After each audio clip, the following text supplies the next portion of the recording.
जीवन और मृत्यु को लेकर दुनिया में तमाम तरह की बातें की जाती रही हैं और हर धर्म में इंसान के मरने के बाद के सफर को अपनी तरह से समझाया और बताया जाता रहा है।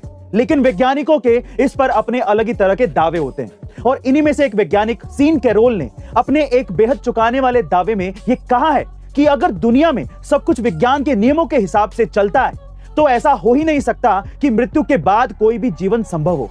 अपनी जिंदगी में ज्यादातर समय फिजिक्स पढ़ाने में गुजार चुके प्रोफेसर सीन के मुताबिक इंसान की मृत्यु के बाद उसकी आत्मा ब्रह्मांड में रह ही नहीं सकती, क्योंकि ऐसा कोई रास्ता है ही नहीं जो मरने के बाद हमारे दिमाग में मौजूद जानकारी को बनाए रखे। तो फिर बिना दिमाग की आत्मा मौत के बाद कैसे सरवाइव कर सकती है?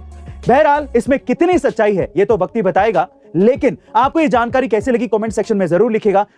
गाइस, आपको ये जानकर हैरानी होगी कि महान कॉमेडियन चार्ली चैपलिन ने एक बार एक छोटे से सीन के लिए 332 बार रीटेक लिए थे, जो अब तक का सबसे ज्यादा रीटेक लेने का वर्ल्ड रिकॉर्ड भी बन गया।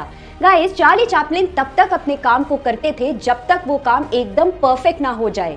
उनका कहना था कि यदि आपको दूसरों से बेहतर रिजल्ट चाहिए तो आप अपने काम को इतना परफेक्ट तरीके से करो कि आपकी तरह उस काम को कोई दूसरा ना कर पाए, तभी आप महान बन पाएंगे।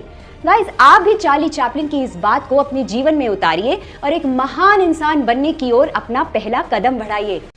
दोस्तों, दुनिया के हर इंसान के खाने पीने का शौक अलग अलग होता है। किसी को कुछ पसंद होता है तो किसी को कुछ और।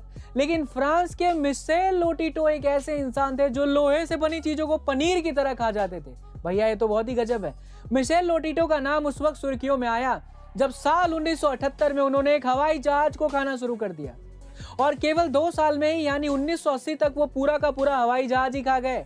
एक अनुमान के मुताबिक 1959 से लेकर 1997 तक मिशेल लोटिटो ने करीब 9 टन यानी 8164 किलो धातु की चीजें खा ली थी।